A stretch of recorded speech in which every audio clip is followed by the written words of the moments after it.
Chauncey. Good evening.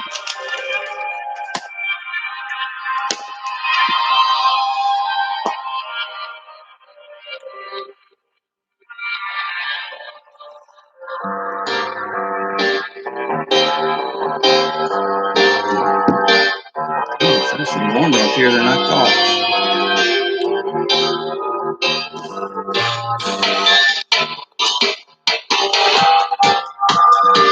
It's going to give us a little time to get populated for session 18 of Q&A with Bro.Diallo. Wow.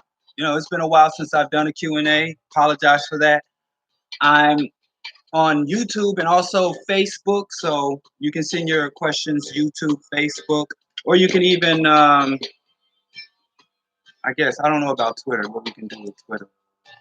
But we good on Facebook and YouTube. So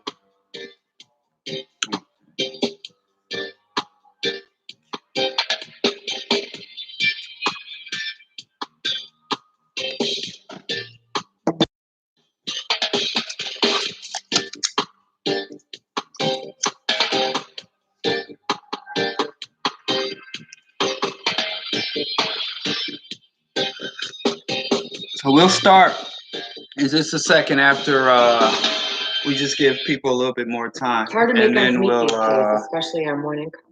Thanks to my union, I can look forward we'll start to security. A lot of people talk about preserving the middle class. Unions are doing it. Unions, building the future. We're just getting started.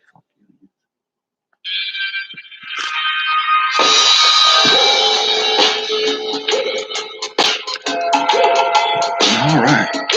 And I apologize for my absence, but we here. All right. Let me just pull up Facebook so I can get questions from Facebook and YouTube, and we'll get started. Again, this is my 18th session of Q&A. Of course, you can find all the Q&As archived at Diallo Kenyatta at YouTube. You can subscribe and notification for updates, and feel free to share with your friends, lovers, and enemies. Again, Bro.Diallo show from Q4 Radio AM 1680 is temporarily on hold. I will give updates on as soon as I know, and when I know about the status of the Q4 studios and the overall Chicago quarantine. I'll let everyone else know. So, but everything is pretty much day to day here. But that's that. So the first question I saw, even though I can't pull it up, was my thoughts on the. Oh, let me turn this down. Quarantines and answers. Was about my thoughts about the overall situation. To be honest with you, again, even though I live in the city of Chicago, the overall infection rates are unknown because of the lack of testing infrastructure, but the death rates have not met or surpassed standard flu rates. But in reality, no matter how this plays out, they can claim victory, whether if it's a mass of people, tragic deaths as a result of the COVID-19, or it wasn't. They can take credit for the quarantine. So this is kind of a no loss situation. In my tinfoil hat point of view, I think that the market, the U.S. Stock market, the major markets, the stock market, the bond market, oil and shale gas, all of those indices or all of those industries were well on the path to utter collapse and implosion. So, and the market was only hot. What made the stock market under Trump so explosive was the upper income tax cuts. And when wealthy people get tax cuts, when working class people get income, we increase our consumption. And so when working class people get more income, whether that's a reduction in costs or taxes, gas prices bottom out, or we get a raise or some type of dividend, when working class, middle class, work and poor people get money, that money immediately goes out for goods and services. When wealthy people get in abundance, when you've already reached the peak of your level of consumption and you're giving more money, you can only do two things with that money: sit on it or speculate with it. And it doesn't make sense to speculate, not to speculate, and to try to redouble. So whenever wealthy people get a windfall, they always collapse the market. Always. This is historical, dating back since there was a market. This is even pre-capitalism. Speculators. So the market was already overhyped, overinflated. You had all of these multi-billion-dollar companies like WeWork that had no track record, no infrastructure. It was just a good idea, a good name, and hype. And so people had a lot of confidence in this company that was going nowhere. And so the people on the inside were already slowly moving their money from the market to bonds and more stable investments. So the market was already headed for a severe downfall. So I think that COVID-19 is going to be a scapegoat for a lot of other issues. The United States was losing the war in Afghanistan and already at the table with the Taliban. The United States was losing the war in Iraq, and the puppet regime in Iraq had decided it would be better to tie in with Iran and indirectly with Russia than to continue with the United States. The war in Yemen had reached a stalemate. So all of the United States imperial efforts, they tried to collapse Maduro in Venezuela. So if you look at what led up to this quarantine collapse condition that we're in, the United States, and something I mention all the time that I don't think we talk enough about, the PNAC, the Project for a New American Century. The United States, after winning the Cold War, had a whole agenda for the whole world, full spectrum dominance, and the end of history, meaning that it would be an eternal empire. The same thing that Hitler talked about with his 1,000-year White Reich, or the British Empire talked about it's the sun will never sit on the British Empire, or even the Romans talked about would all roads lead to Rome. Their imperial overreach, imperial hubris always leads to internal collapse. Let me stop this beeping here. I hope that fixes it. Anyway, so all of this corona, everybody stay home, the market is seizing up, or they have different words. The market is seizing up, it's a market correction, a market slump, a depression, stagnation, whatever. All of this was coming. And so corona is really a cherry on top. The real question is, is corona a real threat?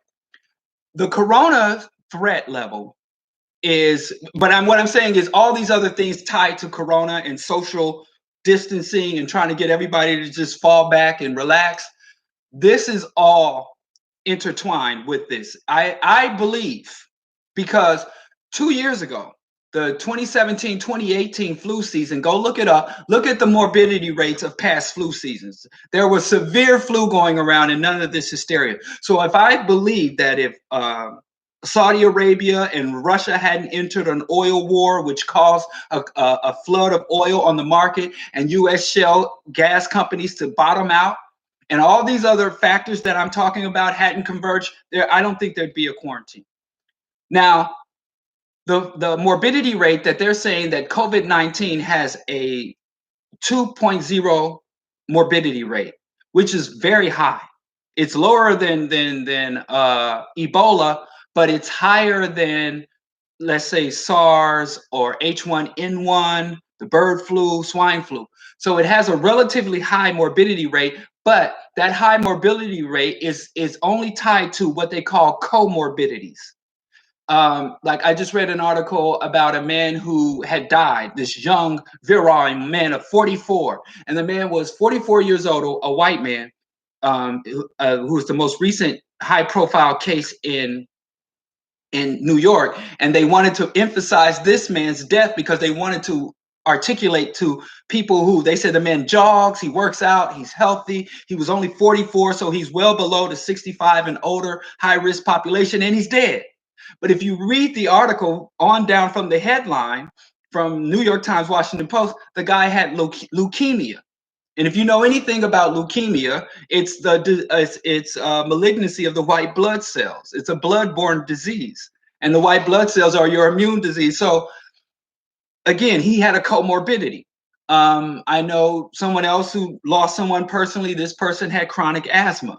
So the same risk communities that have high risk from all other infectious diseases are the same risk. So in many ways, many ways, COVID-19 aligns with all other strands of the flu. Where it departs is that it said they have a higher rate and higher potential for transmission. They claim that the waxy coating that surrounds the COVID-19 allows it to live on surfaces, everything from concrete to plastic to what they say stainless steel. It allows it to survive on surfaces longer than normal flu viruses, that you can go longer being asymptomatic, meaning having no fever, no mucus production, and still pass be infectious. And it has a, I wouldn't say phenomenally, but a slightly higher comorbidity rate. So there are some factors, but every single flu strand, that's why every year you got to get a new flu shot, because the flu that you're immune to last year from last winter is not the flu that you're immune to. And the next, because the flu virus, they don't even like to call viruses life forms, because number one, a virus can't reproduce on its own, unlike bacteria. Bacteria can infest your body, but they can reproduce on their own as single cell, simple organisms. But a virus is not even a simple organism. The viruses can only reproduce within host cells. And what they do is essentially, it's a technical process, but they essentially hijack the cell and break down the cellular structure, the DNA, and use the DNA structures of your cell to essentially reproduce additional viruses. And then those cells begin to shed or slough off those virus cells to infect other viruses. It's a cascading. And then your body responds to it through macrophages, increasing your bodily temperature to burn it out, through expecting mucus, encapsulating and coughing it out. And those are the symptoms of the flu. And a lot of times that inflammation can cause scarring, can cause you to drown, pneumonia. So the flu has been around for a long time, and the flu always has mutated. This is not the first time humanity has dealt with the coronavirus. That's why it's Corona 19. They plot these viruses, and sometimes viruses mutate to jump species, like from livestock to human. Sometimes they mutate and become inert and no longer deadly, or sometimes viruses attack people with strong immune system, like the plague or the Spanish flu of 1918, I believe, going off memory, give or take a year. The Spanish flu will have a higher morbidity rate among healthy people than people with weakened immune system, because the Spanish flu would evoke such a strong immune response that your own body will begin to disintegrate and attack itself. The white blood cells will begin to essentially disintegrate your lungs. So if you had a weakened immune system, you were more likely to survive the Spanish flu. But the comorbidities for this is age, being elderly. That's comorbidity for corona. Any type of respiratory ailment, from respiratory failure, emphysema, asthma, any type of immuno condition. If you're on any type of chemo or radiation treatment for cancer, any type of other immunosuppressive drugs, if you've had a recent organ transplant, 1918, thank you. If you had a recent organ transplant and you're on immunosuppressors, so any type, that's a comorbidity. What they found out, because this wasn't a factor in China, but what's been found out now that the Western world has encountered corona, is that obesity, and I don't know if that's tied to diabetes or what, but they're saying obesity is a comorbidity for which China, with its relatively low obesity rate, versus, of course, the United States, parts of Western Europe, Latin America, the Pacific Islands, where obesity rates are through the roof. Especially like in some of the Pacific Islands, it's higher than even on the mainland of the U.S. Exhaustion, high stress. You got a lot of lactic acid. You have chronic pain issues, and you take what are those drugs? What are the drugs for pain? Opioids. You take any of those, it can give you a comorbidity. But generally, for people outside of the high risk groups that I've listed, I'm sure I've missed a couple, but your survival rate is quite good. But the reason that you're a problem is that you can be asymptomatic or in recovery or have very minor symptoms and still be a high risk to those who are. So I do think that social distancing, we've had more severe flu seasons than now. This flu season, and it's not really a flu season, but this particular pandemic it's not as bad as ones of the past. It's not even, because right now you have an influenza A and an influenza B strain that are active right now, that are affecting people alongside corona or COVID-19, that currently have a higher body count, that are more virulent. So really, this whole thing is precautionary, and it's all speculative. The latest estimate that I've looked on for corona, I don't know, people get mad. COVID-19, the Rona for my black people, whatever y'all hashtag Rona, is they're anticipating in the U.S. at the high end is 460 plus thousand people infected with a potentially 20% morbidity rate. And that still would put it well below heart disease and other chronic diseases that we develop. But it puts it up there really high with infectious disease, because in this country, with modern sewage systems, relatively high levels of nutrition and consistent access to food, clean water, and relatively, none of this is absolute, relatively fresh air because of environmental regulations, all of the regulations we have, the survivability rate will be higher than other high-risk populations. But then again, capitalism. So one thing I want to say about this also is there's a big factor with corona is that there is no trust in society. People don't believe the authorities, with good reason. Under capitalism, we have two serious problems that are going to cause deaths that otherwise shouldn't. It's the for-profit medicine and for-profit media. For-profit media isn't trusted, and it shouldn't be trusted, because they're not going to report anything that is a threat to its bottom line, and they're also going to over-report things that are an asset or will feed its bottom line. So you can't get practical, sane, consistent, and non-manipulated information.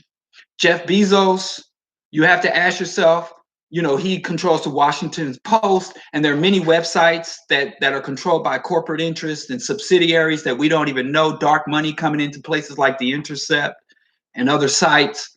And we find out later certain people are on certain payrolls. Y'all find out about even people who seem like they're like me, just in their homes doing their little YouTube thing, like Yvette Carnell, and you find out they got backing from agencies that are two step down from the Koch brothers and stuff. So information is, even though we have an abundance of information, it's like the abundance of food in your supermarket. Most of it's low nutrition, low nutritional value. The majority of the media, even though we have more media and we talk about censorship of the media overseas, our media is some old Kellogg Fruit Loop media. It's like, trying to eat Fruit Loops and get the nutrition you expect to get from an actual apple or grape. You know what I'm saying? So that's one problem. And then the fact that the government is subservient to corporate interests, and the government from the federal level is dominated by the Republican Party, which are pathological liars, and from the Trump administration on down. So it's an unfortunate situation, even though, and the United States has all the resources to properly handle this, but unfair, unequal distribution of resources will leave you in many of the same conditions that not having the resources is. Lack of proper information, lack of adequate allocation of medicines and testing, and so on and so forth. So it's trash. It's all trash. And the best thing I can tell you to do in that situation, like when you have a low quality food market, they say you eat a wide variety of food. You get your grains, you get your legumes, you eat fresh fruit and vegetables, you eat your beans. And so you try to get media from different interests, and you always try to be mindful of who's financing that and who profits from. If this is true, who stands to profit from it? If this is not true, who stands to profit and who stands to lose? Because you have to be media literate and media savvy, because many of us from the old school revolution from and our ancestors would often tell us about the government keeping information from us and the government denying us access to the pre-internet. The government is going to deny us access from and they're going to burn books. But they went the other way and decided we're going to flood your ass with information. And for every bit of information, there will be 50 contradictory articles and links you can go to. And for every contradictory, there was another 100 ones that confirm your original. So you got to be media ninja almost. And that's why I never say, hey, people should check what I say. So that's my assessment. But I think that we need to err on the side of caution. I think that even if you're not in a risk group, a lot of times it's kind of like when they tell us that terrorism is a threat. And a lot of people are like, terrorism is not a threat. But like they can make, Huey P. Newton said, power is the ability to define reality and have it act in the desired manner. So if they're saying there's a pandemic or your life is in danger, if someone in power tells you your life is in danger, even if it's not factually true, they can make it true. They can create a scenario where it's true. So it's best to err on the side of caution and not stick your head too far up from the herd. Y'all love talking that herd immunity. Don't stick your head too up hard because there's really nothing to be gained. So as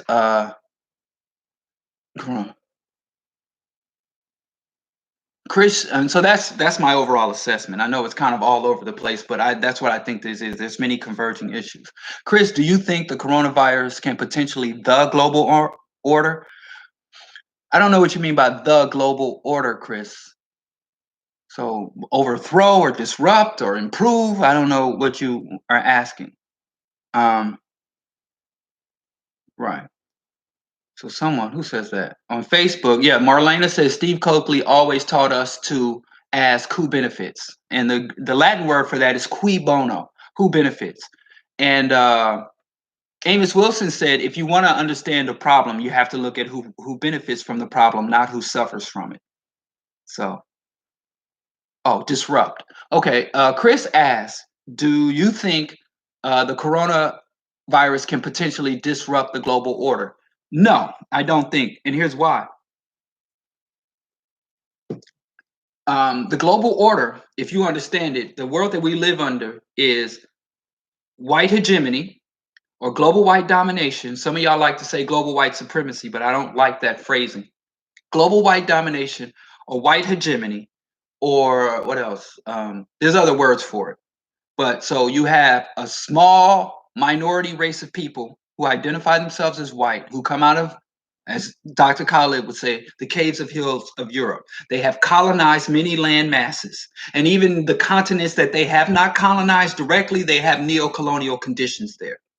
And their system of politics is democracy, but what it really is colonialism, neo-colonialism, and plutocracy. And their economic system is capitalism, which is maximum extraction, minimum input for maximum extraction and wealth accumulation.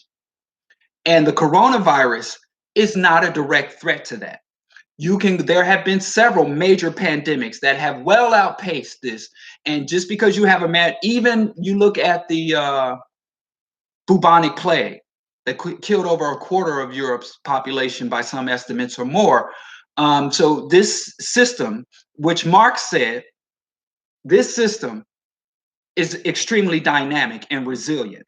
It's extremely adaptable. This is a system that said black people are human chattel or not human, and it can go from, it's a system that is so dynamic and flexible that it can go from capitalism and white domination, from saying black people are not humans, to allowing black people to rise to the highest heights of that system. So we can go from chattel slaves to the presidents and CEOs of the system. And a lot of times people say, well, will freeing the slaves disrupt this system?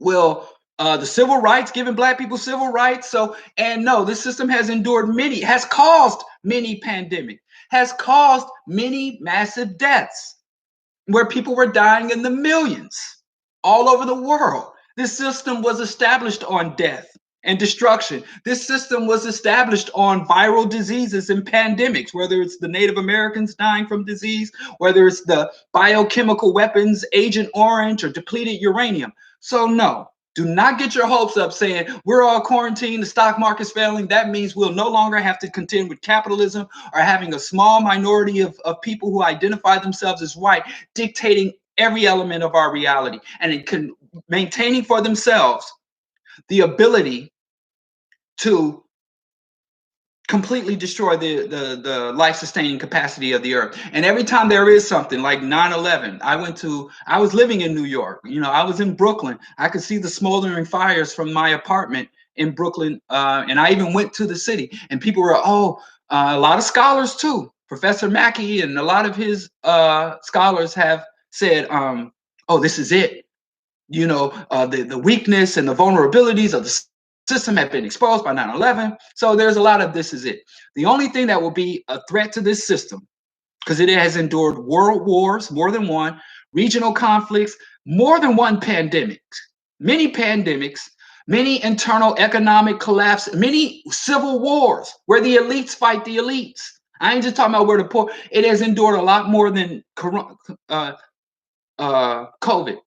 So the only thing that is going to disrupt this system of global white domination and capitalism is a sustained, unrelenting movement, organization to systematically dismantle this system, to disrupt its supply lines, to educate the victims who see this reality as a lot of people don't even see it as the reality they live in. The money they spend, the ways that they live, the way they consume, the way they are here to earn a living, the very concept of earning a living, or people who walk around who allow themselves to be called human resources.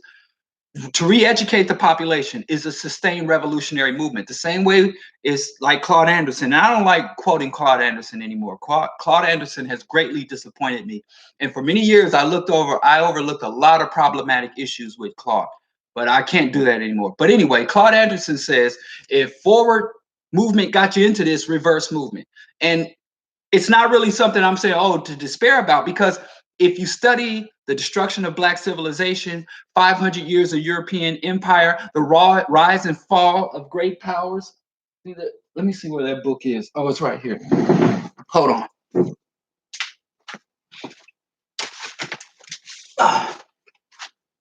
And you don't just have to read Afrocentric or radical scholars. This guy, Paul Kennedy, is a Harvard scholar.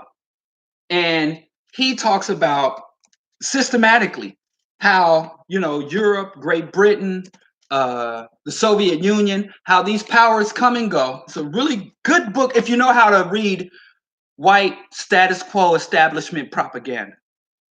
Because a half truth is more dangerous than a. So if you don't just have to read, even white people will say white power did not magically appear. They didn't walk into Africa and say, lay down, and we laid down. They didn't come to the United States and say, this is our land, this is your land, California, and all the Indians. Their rise to power was systematic. The one thing that they've been is consistent and relentless in their drive to take over the world. We have not been consistent and relentless in our fight. We've made a lot of concessions, a lot of compromises, a lot of peace treaties and negotiations. And what they do is they view peace as an opportunity to build up for war, whereas we view peace as something we try to sustain. We don't make peace in anticipation for future conflict. We make peace for the sustaining of peace.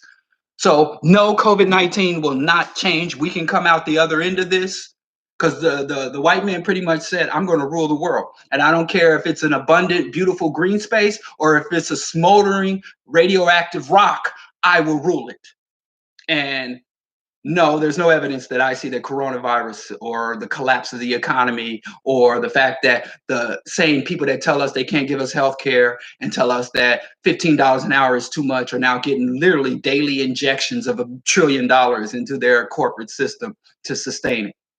Sorry. We're going to have to carry out systematic scientific revolution through multiple generations to do that. And we have yet to manifest the evidence to me that we have the will or desire to do that. Okay. Phil, after 9/11, we had the Patriot Act. Do you think similar type of legislation is ready to be signed into law now? Well, here's the thing. They are definitely making legal. Generally, when they write laws like the Patriot Act, they're just trying to legitimize what they're already doing. There are laws before Congress about to make ease of surveillance and monitoring, and they're now even talking about suspending certain constitutional rights, like the right to assembly has already been suspended, essentially. So, in a state of emergency, War Powers Act, but it's really a formality at this point. They don't really have to make any new laws. But they are making new laws just to make it legal. Like, I don't know if y'all saw the Bro.Diallo show where I talked about Western legality and Western morality. But yeah, they like to make things legal on the surface because they want to keep an air of legitimacy. And so yeah, they're writing laws, but there's really nothing new that they can do. I can't even imagine what they've even through Supreme Court has pretty much legalized the summary execution of citizens. I mean, the only constitutional right the masses of Americans are willing to seem to fight for is the right to bear arms. And that right to bear arms has nothing to do with fighting government tyranny. That right to bear arms seems to be embedded in the desire to protect whatever material goods you've been able to accumulate for yourself. So you want to shoot petty thieves and petty criminals and carjackers. But I haven't seen any of these gun nuts mount any viable plans to fight the National Guard, let alone the Rangers, the Marines, the Air Force. I haven't seen them, shut down one armory or one military base. So a lot of times, especially Black nationalists that talk about, yeah, we got these gun clubs, and I see y'all on social media going through the woods shooting and stuff. I think that ideology is more important than ammunition at this juncture of the struggle. And I know people hate to hear me say that, but my conclusion is based on history and facts that I think I can support.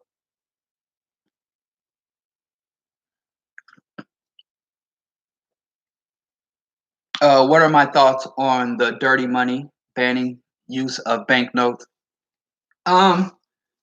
I don't think there'll ever be a complete ban on banknotes, just for psychologically, but in the U.S. Treasury. But my thoughts on dirty money is that all money in the U.S. economy is dirty. All the soil is bloody. I was talking to this progressive white man one time. He was a well-educated PhD, had a long track record. He's like Bernie, fighting for rights and fighting and has done a lot of positive things to challenge the system in much of its corruption. But he told me that in his challenges to the system that he's a pacifist, that he's a nonviolent pacifist.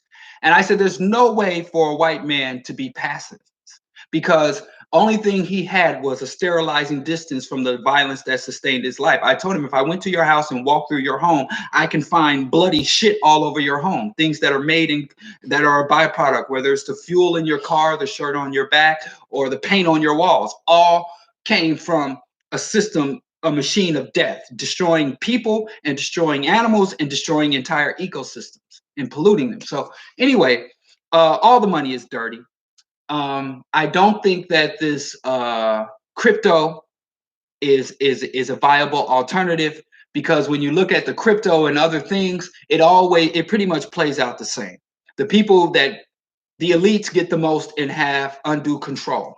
So unless you can create a monetary system or a system of exchange that excludes the elites, you're just reproducing the same game under different circumstances. So even if we went away from paper money, like when we went off the gold standard, and people thought, well, we go off the gold standard, but even when the economy was on the gold standard, you had the same conditions of the robber barons, the carpetbaggers, the elites who had all the gold, the monarchs and the dukes and the lords had all the shit, and the masses of the people scraping by at the bottom. And then you go to a fiat system, same shit. So if you go to a digital money, virtual money, untraceable money system, it's going to be the same thing. Bezos is going to have more fucking crypto, more than you, and is going to be able to use his crypto to control your life. And he didn't earn the crypto, he didn't work for the crypto, but he's able to hoard it. So people, we keep trying, again, there's no trick to this. Just like there's no trick to conquest. It's pretty much the same, whether you're dealing with Mongol hordes or European redcoats, British redcoats, or US Marines. Oppression and colonization and capitalism is the same. So is liberation, freedom fighter, and socialism. No tricks. Carl asks, let me go to, I'll come back to you, Carl. Let me go to YouTube. How can solidarity work with such divisions where people have no clue whose team they are on? Well, I'll talk to that in reverse. It is up to the people who organize the team to define what the team is. Teams change, and many people are on many different teams. So if you have a black, female, lesbian, disabled, homeless woman, there's 5 different teams. So it goes to the people who are organizing the movements to define, saying, hey, we're going to speak to the interest of these broad groups. A lot of times you have people with organizations that say, well, we're a black militant organizations and we don't vote. But you have a lot of people in your community that you want to fight in your organization that are very much dependent on public policy. That they say, hey, if this particular politician gets in, just like when Rauner became governor of Illinois, and he started restricting welfare benefits, housing vouchers, child care vouchers, and you got a woman in your organization that wants to fight for black liberation. But if liberation doesn't come tomorrow, she needs to go to work, she needs child care, and she needs housing and food assistance. So unless your organization can provide that internally, and I don't know of any black organization aside from some cults that can do that, then you should say, at the same time we're fighting for liberation, we're also going to fight to make sure these particular government policies are.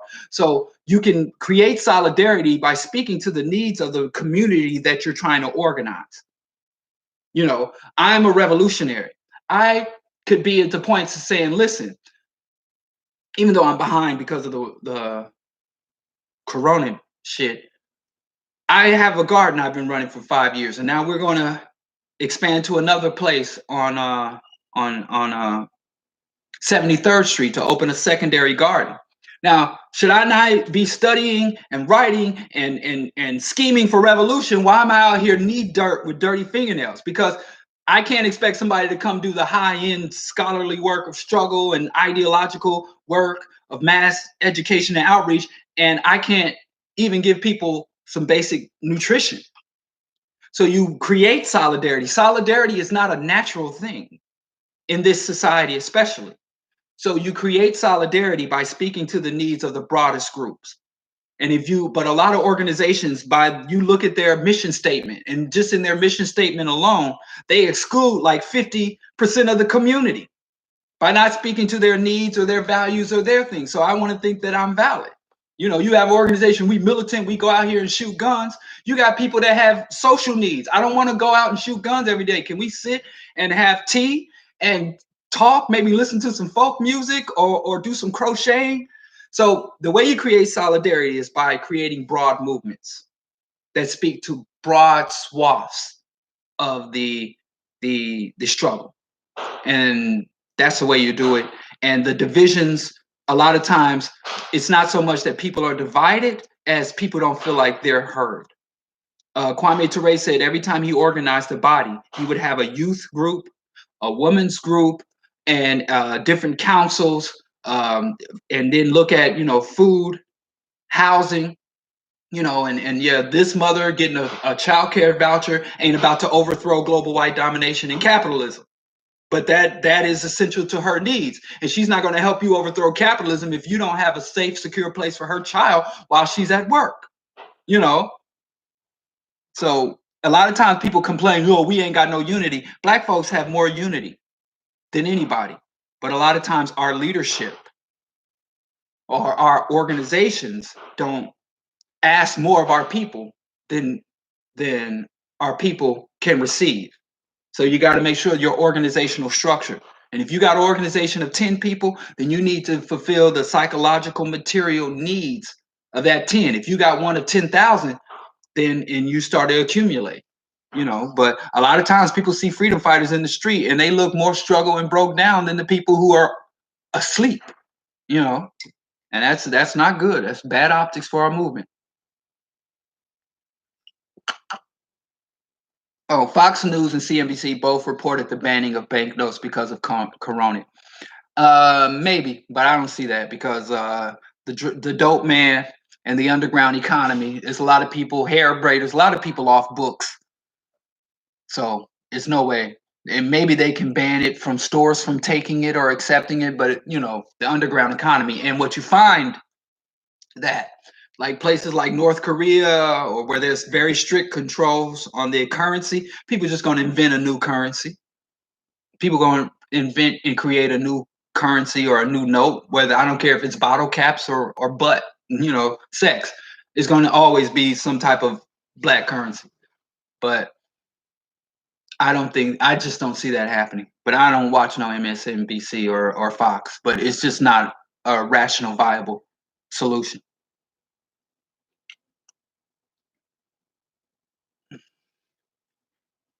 All right, let's see if we have more questions. Now, the money is always dirty. Yes, the cash money is dirty. I thought you were talking about. But yes, the money is dirty, and many other surfaces are dirty. But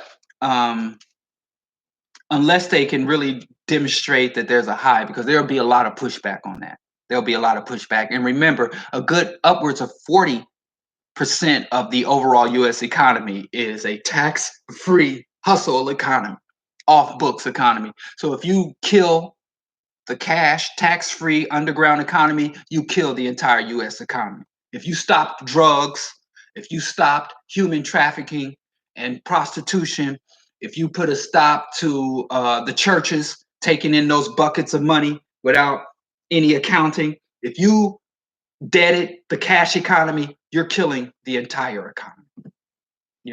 This has always been. Dale Jones said, the United States is a criminal enterprise founded by criminals. And if you stop the criminal element, the police are not here to stop crime. They're here to regulate crime and to compartmentalize crime. There's certain parts. When I was living in New York, there were certain parts of New York City in the 90s that were absolutely lawless. Everything from gambling, prostitution, and open air drugs. And when Giuliani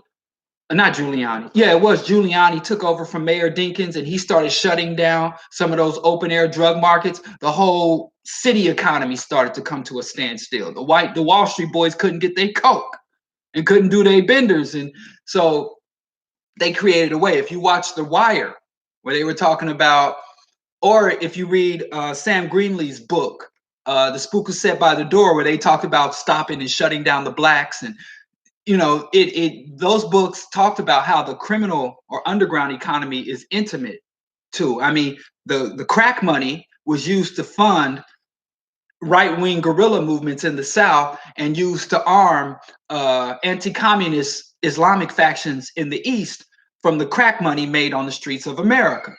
The CIA black budget. So again, I just don't see things being unless people are like start like you get millions of people dropping dead in the streets and it's corpses like in the bubonic plagues where they got corpse wagon rolling up the block ringing the bell, bring out the dead. Unless we get there, I don't see them fucking with their money that hard. They already taking too many hits with this shit anyway.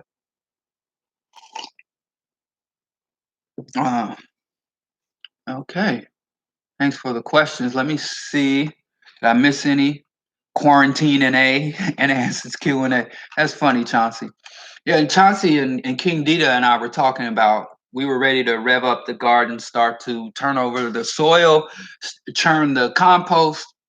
I just sent out a message. We were about to have a meeting to call out the public who want to grow some food. So we're delayed, but if you're interested in growing food, cultivating the land, we have a place that's further south. We got a spot on 53rd, good quarter acre of land, and then we got another street corner on 73rd. I believe King Dita is probably going to manage that site to grow organic heirloom food, vegetables, and some fruits.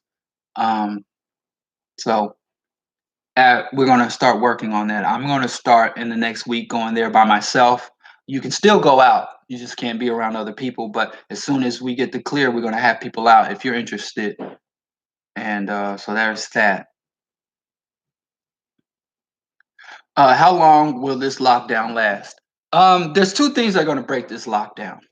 Now, it really should be. They said the incubation phase of this COVID thing is about 14 days for the average person. So a 2-week quarantine, you can start without the testing. You can start to say what, but they don't. Not only do they not have corona testing in place, they don't really have assessors. But basically, within the next 2 weeks, you can pretty much determine the extent of the initial infection because of the people from that risk population or the vulnerable population should exhibit symptoms. So, but they're saying this could go into June because they don't have the ability to test, they don't have the ability to monitor, and they don't have the medical infrastructure to address any mass scale illness. They don't have the respirators, they don't have the medical staff. Because hospitals, that's why I hate whenever somebody says like a business. Anytime anyone tells you you should run something like a business that isn't a business, they're an idiot. And you need to realize you're talking to an absolute fucking unimaginative idiot. If they say run your life like a business, run your relationship like a business, if you got a not-for-profit, then you got to run it like a business and elect a businessman to, what's going on? Okay, don't leave that light on. Anybody that says that is an unimaginative idiot. And I worked in healthcare when they started running the hospital like a business. And if you go to Walmart under this new economy, or if you go to Target, you'll notice when it's springtime in the hospital, all the winter shit is gone. You can't buy a snow shovel. You can't buy moon boots. You can't buy shit for winter when the spring shit comes. And they only keep inventory. Every time they scan an item for sale, that sends a message all the way back to warehouse, manufacturers, distributor. So they only keep enough. It used to be retail used to have these huge warehouses. And you would go into the store and they were like, oh, we have to send to the warehouse for that. They don't have warehouses anymore. They have centralized the warehousing in one place, in some far off place, and they send items. And they look at the stats and say, okay, we sell this much in this region. And every store is set up to run like a computer program. Highly efficient, only what you need, when you need it, the where you need it. And so they don't keep backstop. So they started fucking running hospitals the same way. We have a hospital with so many beds, and they want a skeletal nursing, skeletal diagnostics, skeletal nursing, all the things, and they only have enough supplies, and they have information over years to say, you know, we need this many saline bags, this many respirators, this many vent machines, this many only so many incubators. And so and the only reason they do that is for profit. not even to save money, but to generate wealth for the investors, the stake and stockholders.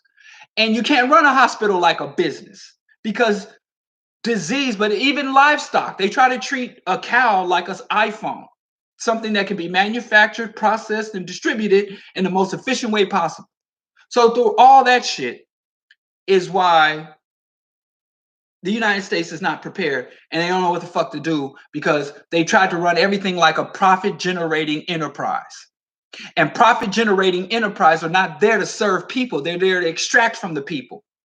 So if your hospital is not behaving like a service institution, but a wealth generating extractory institution, when anything that happens out of the norm, like it's cool when you're fucking, it's not cool, but it's survivable when your fucking Target runs out of toilet paper because they've only sold over the last 3 business cycles, they only sold this much toilet paper over this length of time, and they're not going to waste any money overstocking toilet paper. It's okay, you know, I use napkins, I'll use, you know, remember that song? To prove you're a man, you must wipe with your hands. You got options.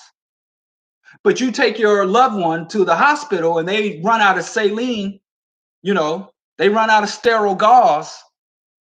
It ain't fucking with people's lives over some nickel and dime hustle shit. So that's the fucking problem. Everything's run like a business in America. And I worked in the healthcare for 13 years. And I see how they run. And all these little, every day you'd have these meetings in the radiology department. And they wouldn't talk about how to provide better service or how to, you know, better preserve people's lives. All they would talk about is saying, listen, y'all using too many sterile gloves. Back when they don't use film anymore, but we used to use film. They were like, we've gone through one case of Fujifilm, 500 sheets of what is it, 17, 12 by 17 film, costs $500. And so if you take too many exposures, or if you're taking an exposure of a wrist and you use a larger film, use the smaller film sizes, they would only talk about nitpicking us about fucking money. And you have the shittiest techs that provide the worst service, get the quickest promotion if they're able to cut costs. Whereas the best techs that say, I'm going to take all the time I need, I'm going to use all the materials I need, and I'm going to do all the views that I need in order to give this individual patient the best service, your ass, like that's what happened to me. They'll just fucking keep you at an entry level until they can push you out. That's why I don't work as a tech anymore. I love doing that job, but I couldn't fucking do the job. I couldn't fucking do healthcare under capitalism because I was causing more harm than good. Anyway, that's why this quarantine shit, they're like, we don't have the resources to deal with the potentiality. We have the manufacturing infrastructure, but what they're really saying when they don't have the resources, this is what they're saying. We cannot do this in a profitable manner. We have not calculated how to provide enough care for the people at risk in a way that generates enough fucking profit. That's what they're really saying. It's not that they lack the resources, the infrastructure. They can manufacture fucking Bugattis, custom-made cars. If you got money, you can get a custom-made yacht. You can get, literally, look it up. You can get chocolate mold, high-end chocolate molds of your anus manufactured and shipped to you, of the rarest, finest chocolates. You can literally get any fucking thing. You can order a bride from Ukraine and get the specific height, skin tone, waist size, breast size, everything you want. And if there's something wrong, you can send her back and get another one. But they can't provide basic health care because it's not profitable. So if you want to know what will be done, again, I have to ask, who will benefit, who stands to lose, if you're really curious about what. So I say all that to say, I'm sorry going around the world. I've been cooped up for a minute. So I say all that to say, this will last, two things will happen. Back to the beginning. They will determine that they overestimated the level, how virulent and that the disease is. So they'll back off and start to slowly tell people you can gather in groups of 10 or more, or non-essential people can go back to work. Or number two, they'll find that it's highly virulent and they will more specified. They'll become more specific. Instead of whole city shutting down, they'll say, well, people under this age and people over this age and people with this condition have to stay. And if you work or go around these people, or if you're a care provider, you stay back, and these people can go out into the streets. So they'll be more targeted in the quarantine. Or number three is apart from people are just going to say fuck it and start doing whatever the fuck they want to do, however the fuck they want to do it. Just to hear the police broke up 2 house parties where people were kicking it. People are going to start going into the street and resume their fucking lives, and risk be damned. So there's a movie called The Harder They Come, where the again, we go back to the money thing, where the police were upset because there was some crime. I think a police officer was killed, and they shut down the illegal trade market. And they used to go up in the mountains to where the Rasta men would grow the weed and bring it down into the town and sell it there or ship it abroad. And the police knew the whole operation, and they shut the whole shit down. It was like, until you bring us this fugitive, Jimmy Cliff, until you bring us this fugitive, nobody gets to operate. And the corrupt businessman went to the chief of police, and he's like, the people are going to find out that the only authority you have is the authority they give you. And if you press your authority too hard, the people are going to be like, we're going to rescind our authority. You're going to lose legitimacy. So those are the 3 things. I don't expect this to go past more than 2 weeks before them, what I suspect, but I could be completely wrong. So don't take this as gospel. But if I run things, well, if I ran things, all things being equal, because a lot of things would be different. After 2 weeks, I would start targeting, as opposed to citywide shutdown. I would be more specific on who should self-isolate and social distance and self-quarantine, as opposed to a broad. But you just do the broad thing to reset, and then you can start to collect data on who's being infected, who's transmitting, and who's dying versus who's recovering, and things of that nature. But that's me. But I'm not an epidemiologist. But being the layman that I am, that's the way I suspect it will go. But some lower estimates, the upper estimates are saying we could be on lockdown till June to regular business returns. Do you think China possesses a long-term threat to the American empire? I don't think that China possesses a threat to the American empire, because China is deeply dependent on the American empire. If the U.S. empire collapses, so the only way that China can be a threat to the U.S. empire, because if the U.S. collapses, so does China. China is going to fall right with U.S. because there is no other market on the planet right now that can meet the production capacity of China. China has a very high production capacity, but its population can't consume all that they produce. So they need to send that shit somewhere. And the majority of their they own what? I think 6% of US debt. I don't know, whatever percentage. It's not as much as people think it is, but it's a significant. They got trillions of dollars in US. So if the US empire collapses, the US petrodollar collapses, a vast majority of China's wealth also collapses. And they can be trading iPhones back and forth over in China. So they're intimately tied. So China is a regional threat to the United States, meaning that the US sphere of influence is global. And what China says is fall back on Taiwan, fall back on this Hong Kong shit, fall back off of the Arabian Peninsula.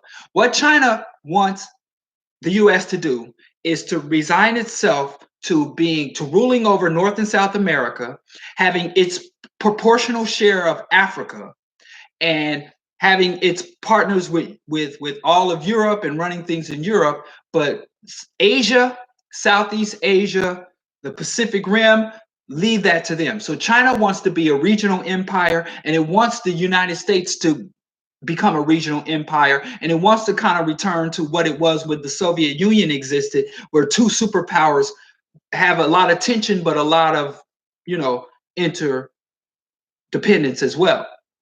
But the United States is not a sane or rational society or system. And China is not willing to confront the US directly.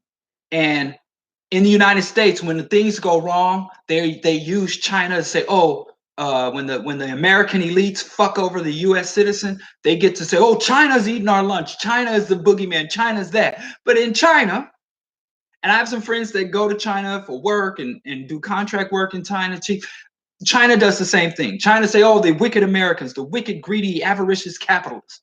So that's a convenient thing. Same thing with Russia and the United States. So China right now is a regional threat. It's a regional threat in terms of it wants its own sphere of influence, which is developing. And it's working with China to kind of push US back. Russia wants to push the NATO back and basically trying to re-establish the Warsaw Pact in a different way and wants to push Western Europe back to its a. But Russia and China need the Western markets. They need them. Without the Western markets, buying Russian oil and Russian coal and buying Chinese manufactured goods, then the whole fucking shit blows up. So I think China is more likely to take steps because China could fuck shit up right now, but they don't do it. And every time China's been in a position to call in its bonds or collapse the US currency, it never does it. And China, the Chinese elites, are not as secure as we imagine. I think the Chinese elites have to know that they're vulnerable. The US is very good with espionage. They're very good at fomenting rebellions and uprisings. And in China, there's at least 10,000 major uprisings a year. And I know we think China is just this land full of factories and all these people working and buying Louis Vuitton and China, the economic power, but there's still a lot of malcontent people who have a lot of revolutionary ideas and ideologies in China. The communist ideology and Maoist ideology is still alive there. So China, I think a bigger threat to China that the Chinese elite fear, they fear their citizens saying, you know, you claim this is the People's Republic, but the people don't have a say in their republic. And, you know, this is supposed to be a dictatorship of the proletariat when it's an oligarchical capitalist autocracy. And so I think if China could do a lot of economic damage to the United States, but the United States is in a position to do a lot of social damage, shipping weapons to factions of the malcontent factions of Chinese society. So they both have guns pointed at each other. So no, all that to say is no, I don't think China's going to rescue us from white supremacy or fully replace them, even though they're doing their part to colonize Africa, which is a whole nother discussion. Marion said, trust God, read the Bible. He has allowed us to take place, rise up, warriors. Pray for the healing of the land. Stop making logical, and ask God to give us eyes to see. I'm going to let that stand. Okay. All right. Whatever, man. So let's, Marion. God damn. That somebody on Facebook is saying God is in control. If anybody has any other questions, I'm sorry if I missed your questions because the feed kind of goes, so I jump around. But if I had to say, I say in the next 2 weeks they will be doing some changes to the.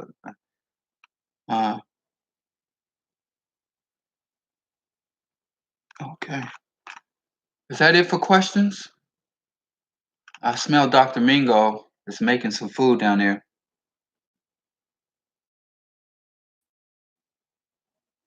Yes, I see more socialistic policies coming up because of this virus.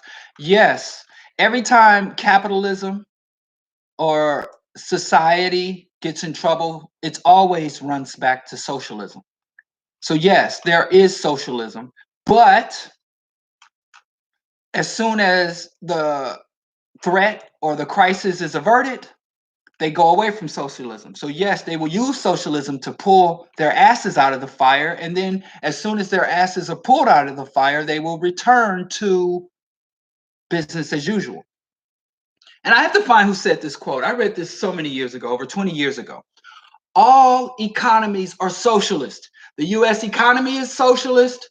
Every economy is socialist. Socialism It's nothing more than sharing and cooperation. So you take the resources of the land. Imagine a company of more than 2 workers. Imagine a little business that only has 2 people in it, and the 2 workers don't cooperate. I ran a small business. I once ran a business that had a staff of the juice man, the table, the cook, prep, 5 people. 5 people, including me. So 4 people that I ran in my business, 4 employees. And a lot of times it'd just be 3 employees because my wife would come and work. So she would be the cook. But on average, 4 people. And there was a very high level of coordination and cooperation. If somebody showed up late, if person who was on drinks didn't have their drinks out at the proper time when the food was ready to go out. You know how people is, they sometimes want their drink ahead of time. If the lady running the tables, if she had to know what place to take out, sometimes people will order a salad and other people will order a hot meal, other people will order a cold meal, and you have to say, okay, you don't want the cold meal to get warm or the hot meal. So there was all this coordination, cooperation. They had to communicate, share, and work together. And if you work at a multinational capitalist corporation with 15,000 of 50,000 employees, that is a high level of socialism, of coordination, cooperation, communication, and sharing. And you can go to the most capitalist country and company owned by Bloomberg and walk in there and say, I'm a capitalist. I'm going to pursue my own interest. I'm going to pursue my own, accumulate everything I can for me, share and keep information to myself. So if I get some insights that I understand, I work for, but I'm not going to share it with my coworker or with my team, you will be fired. If you go work for a capitalist corporation and behave as an individual capitalist, you would be fired. All economies, all companies are socialist. The only thing that happens is capitalism is not an economic system because there is no such thing as a capitalist economy. The biggest economic engine in this society is the government, which means socialism. The regulator, the currency producer, the enforcer of contracts and laws and security for the people that make the roads and sustain the roads, that educate the workers and make sure the workers are born into a healthy society and that they grow up healthy and strong enough to do work, all socialism. There's no such thing as a capitalist economy. Capitalism enters the economy. Capitalism is a distribution system. Capitalism makes nothing. Ain't a motherfucking thing made through capitalism. If you starts to act like a capitalist, you will never get a job or never keep a job, and more likely than not end up in jail. So what capitalism does is say that the products, the wealth that are produced through socialism, through cooperation, sharing, coordination, and mass collective resources, the products that are made for that get distributed to a certain class of people. And what do those class of people have that we don't have? Paper, just a sheet of paper. Like there's a Trump Tower right here in the south side of Chicago. I say this all the time. Give Trump a fucking hammer and see what the fuck he can do. Give him a plank of wood, hammer, some nails, some caulking, some drywall. Give him a blueprint and he can't do a motherfucking thing. Trump can't make a doghouse, let alone a skyscraping tower. But it's his tower. Why is it his tower? Because he has a sheet of paper that says it's his tower. And what comes after the sheet of paper? They have other people they give paper to. A policeman that says, I'm a policeman, I've got this badge, I've got this certification, and I've got this fucking gun, and I've got this authority to kill you if I walk into Trump Tower and say, this shit, how is it Trump's? Trump didn't make this motherfucker. I'm going to get me a unit and I'm going to live here. They will come kill me. So capitalism is a distribution system. It's not an economic system. It's not a company system. It's not even an individual ideology, because you see, when the capitalists get in trouble, they run to the government and they just like welfare queens. The real welfare queens, the farmers in Iowa who vote Republican are now that have gotten more than $42 billion in farm aid in addition to the subsidies. They're not saying, I won't take that money. I don't want it, my pride. I'd rather work for my money. They are getting handouts. The welfare queens don't drive Cadillacs. They drive John Deere tractors. They don't live in the projects. They live on acres of farmland. So, but again, power is the ability to define reality and having it act in a desired manner. I understand this. I can confirm this. We can go to any company you want and I will show you elements of socialism. We can go to the government, any branch of the government, and I can show you socialism at work. But when it comes time to say, okay, all the money is made from all the Walmart workers, 1.5 million Walmart workers. Here's all the money from all their fucking putting up with people, putting up with badass kids and crackhead thieves. You go to work every day at fucking Walmart, stocking shelf, breaking your back with your weight belt around your waist, driving them big ass fucking trucks over these slippery, icy roads. All these millions of people make all this fucking money for Walmart. The accountants, the security guards, the greeters, people helping other people out to their car. All this fucking money that Walmart generates in one day. And here come these motherfuckers called the Waltons, who didn't even start the company. They daddy started the company. They get the top 60% right off the fucking top. Ain't one person in the Walton family stocked no shelves, ran no register, greeted a customer, helped nobody with their groceries, drove a truck. They didn't manufacture one fucking thing. They didn't even invent nothing. They didn't even start the store. So Walmart is socialist. Its distribution system is capitalist. Because if I acted like a capitalist, that means I'm only going to do shit for me and I'm going to take my shit off the top. But if I don't have enough money and I can't pay the police and the courts and the government to back up my capitalism, then y'all would just fucking kick my ass. Get the fuck out of here. I grew a garden and people come every year to help and work and help to tend that garden. And then when it's time to harvest the food, I just come gather 60% of the food and be like, well, I was the first one here. I'm the one that holds the contract with the diocese to work this land. I'm taking 60% of the food. Now, all year while we were planting and growing, we've been socialists. Who gonna water? Who gonna fertilize? Who gonna turn over the soil? Who gonna weed? Who gonna cut the grass? Who gonna tend this? Everybody. But when it come time, I get, even though I didn't do 60% of the work, I get it off the top. That's what. So it's a socialist garden, but it also has socialist distribution. Everybody who contributes get their share. People who don't contribute don't get shit, except for what we're willing to give them. So we have socialist development, socialist production, socialist distribution. The rest of the capitalist economy has socialist resources, socialist production, socialist development, capitalist distribution. You can't find a fucking capitalistic society, but they got the power. And if you went to school and you went to economics, I had to get my bachelor's degree. I had to take macro and microeconomics class. Even though I wasn't an economics major, you couldn't graduate without it. You have to take Western and world history and other classes. And in those classes, I had to sit there and say to these motherfuckers and sit there and lie to get my degree. Because if I went to any economics classroom and said, there's no such thing as a capitalist economy, there's only capitalist distribution, they would fucking fail me. And if I say, well, you're not going to fail me, then they hire security. And if I fight off security, then they bring in the police. And if I fight the police, then they bring in the military. So that's the hustle. You know, this is a barbaric system. You know, that's why there was a book. Now we find out now, socialism or barbarism. And the barbarism is capitalism taking shit off the top. I don't know why this shit is so hard. I figured this shit out by the time I was 12 years old. Like, why the fuck, don't people have jobs? Oh, well, they shut down the factory. Why? Do people still need the shit that's made in the factory? Yeah, but, can't make no money doing it.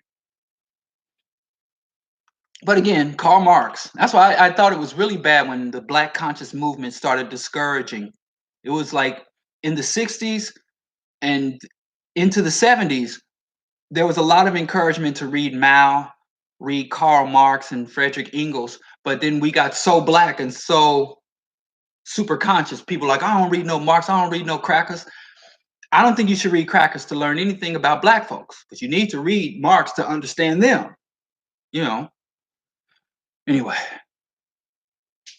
do I think the general election will be canceled or postponed? No, I don't, because I remember the 9/11 happened in New York, just a couple of weeks before Giuliani was supposed to leave office, and I think it was Bloomberg was supposed to come in, and he was like, no, I don't think the election will be delayed. I do think that it will go through. What's more important than the election, though, I think, is the Democratic primary. That's where they're gonna fuck you up, fuck us all up. You know, I'm more vulnerable than a lot of y'all listening to me to this shit.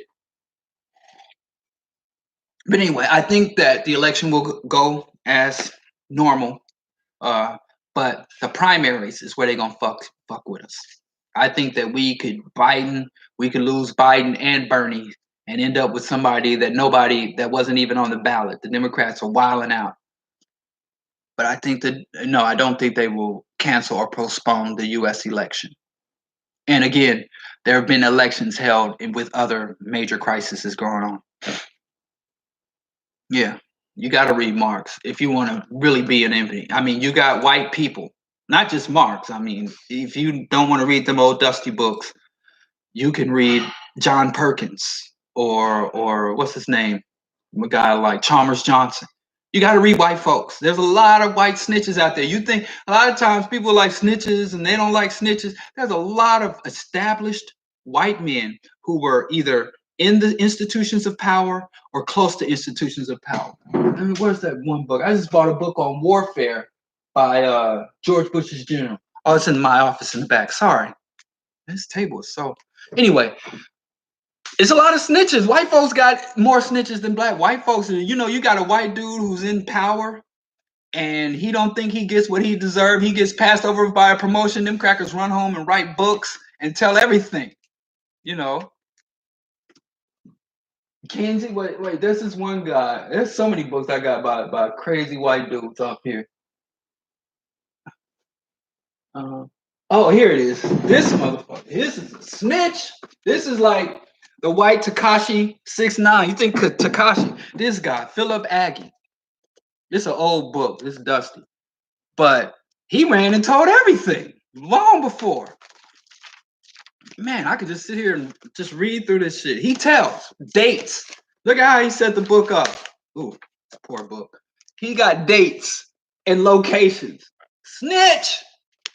So any black conscious like I'm gonna say names like who's that damn Irritated Genie or Dr. Umar, and don't read the white man. You ain't trying to go up against and believe you me. In the Library of Congress, in the Pentagon Library, and these white universities, they got Amos Wilson. If they don't teach them, they got him. They got France. But in fact, I was at University of Missouri in Kansas City, Missouri. White ass, racist ass Missouri on the UMKC campus. They got like 3% black student body back then in the early 90s. That's where I found Frantz Fanon. And I live outside of Hyde Park, you know, and which is an affluent neighborhood, Obama's neighborhood. Farrakhan and Obama and all white folk, wealthy white folks, and Farrakhan and Obama next door. But anyway, every now and then they'll have an estate sale. And I go to their houses and some rich old white man dies and his family is come like vultures to feed off of his economic corpse. And they have these estate sales. And every time I go, without fail, you can ask Dr. Mingo. I drag her out sometimes.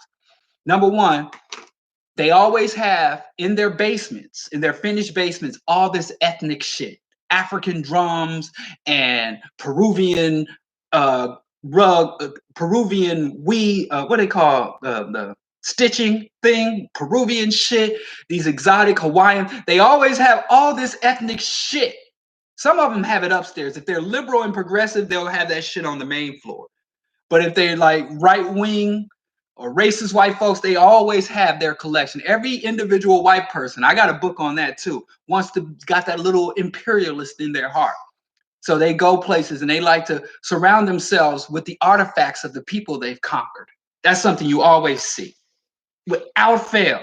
I went to this one house of this old rickety white couple, redneck white. You wouldn't even think they'd been anywhere. The only place they go is France, Great Britain, and here in America.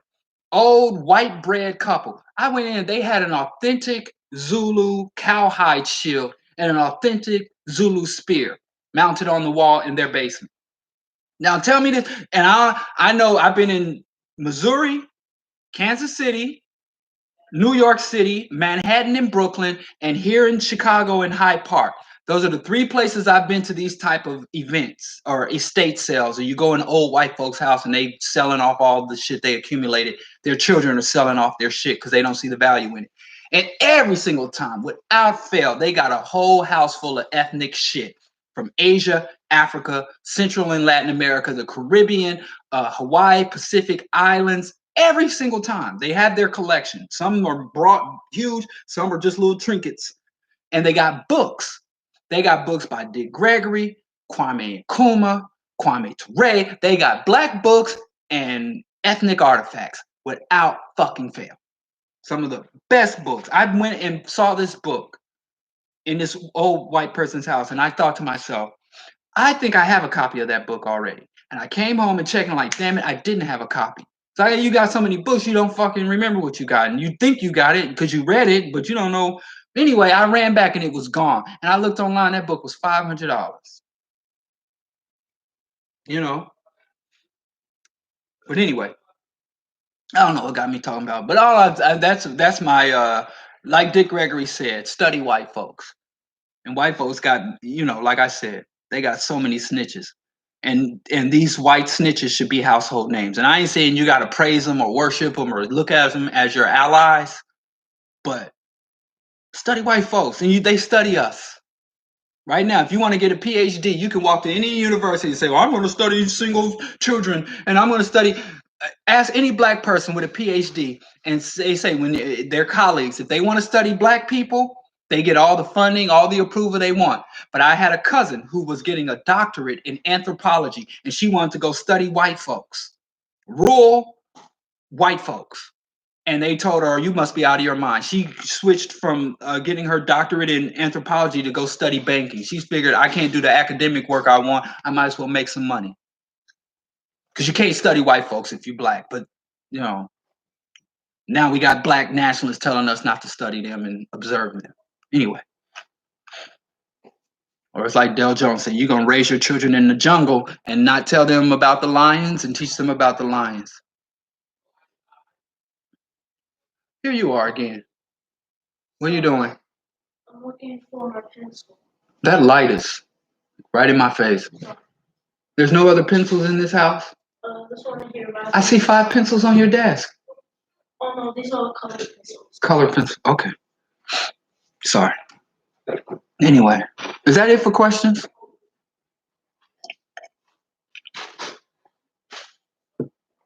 Yeah. I cite some, my wife and I, we call it siphoning. When we go to affluent white folks and get things off of them or reclaim stuff, we call that siphoning. All right. We got any more questions or are we done for tonight? Oh, it's been an hour and yes? Yeah, I can wrap it up. Huh? Okay. Okay, that's a good point to wrap it up on. Me telling y'all to go out. That's how somebody gonna twist it. Bro.Diallo told us to go out and rob white folks. Had the feds on my doorstep. Whatever, man. What can you do? Can't stop people from. But anyway, stay safe. Take care of each other. Check in on your elders. That's what I did this last week. I was off the Bro.Diallo show. My great grands and my relatives. I checked up on everybody in my family that I still talk to. You don't get to this age and be black and don't have some ongoing beef with your own relatives. I don't beef with people. I just let their beef with me. I don't dissolve the beef they have with me. That's kind of how I deal. Because people got a lot of reasons to have a problem with me. But anyway, now I almost said Bro.Diallo Show Q4 Radio. Anyway, this is the Q&A session, number 18. I'm going to start doing something. I ain't going to just sit in here and be incommunicado. So I definitely will be reaching. So if you don't subscribe to the Bro.Diallo, share, let people know y'all can find me on Facebook. Shout out to Phil for donating the phone because I had lost the phone that I had for been using, and he mailed me another phone. So shout out. And I'll keep y'all posted on the farming this year. I mean, We were supposed to start last week. You know, all a conspiracy to stop me from growing my tomatoes. That's probably what this whole thing is about. Trump don't want me growing my tomatoes this year because I got some really nice seeds that I saved, some heirlooms. That's what this is all about. So I can't get out there and turn my compost and plant my tomatoes. All right, that's what it's about. Anyway, I'll see y'all tomorrow. I'm gonna I won't be sticking to the Bro.Diallo broadcast schedule, but on the Bro.Diallo broadcast days, I'm definitely gonna reach out, put something out. I don't know yet. Or I could just, sit here and play Xbox. That's what I really want to do when my wife won't let me. I could just not bathe or anything, just sit there and play Xbox until they release us. Anyway, y'all stay safe. Y'all social distance and check in on your elders, infirm, or anybody that represents a risk group in your community. And let's find some outro music. Yeah, let's see here. I don't like just leaving without some tunes. So let's see if we can find some outro music. Lee Scratch Perry. Lee Scratch. Oh yeah, that's some good outro music. I'll see y'all tomorrow. Evening, afternoon, I don't know yet. But you stay posted, subscribe, all that shit, then you'll know for sure.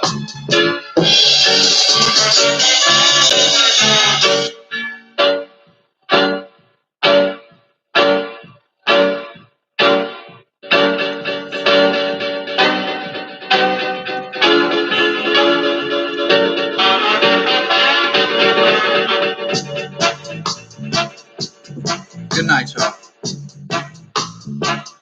How do I do that? Oh.